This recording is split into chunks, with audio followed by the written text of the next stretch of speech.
ജസ്സെ തന്റെ 7 പുത്രന്മാരെ സാമുവേലിന്റെ മുൻപിൽ കൊണ്ടുവന്നു.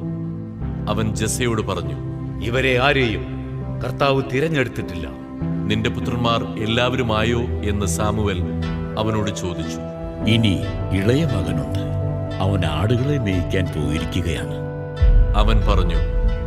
അവനെ ആളയച്ചു വരുത്താൻ സാമുവേൽ ആവശ്യപ്പെട്ടു. അവൻ വന്നിട്ടേ ഞങ്ങൾ ഭക്ഷണം കഴിക്കുകയുള്ളൂ എന്നും പറഞ്ഞു. ജസ്സെ അവനെ ആളയച്ചു വരുത്തി. പവിഴനിറവും മനോഹര നയനങ്ങളുമുള്ള അവൻ സുന്ദരനായിരുന്നു. കർത്താവ് കൽപ്പിച്ചു, എഴുന്നേറ്റ് അവനെ അഭിഷേകം ചെയ്യും. തിരഞ്ഞെടുക്കപ്പെട്ടവൻ അവൻ തന്നെ. സാമുവേൽ അവനെ സഹോദരന്മാരുടെ മുൻപിൽ വെച്ച് കുഴലിലെ തൈലം കൊണ്ട് അഭിഷേകം ചെയ്തു. അന്നു മുതൽ കർത്താവിന്റെ ആത്മാവ് ദാവീദിന്റെ മേൽ ശക്തമായി ആവസിച്ചു.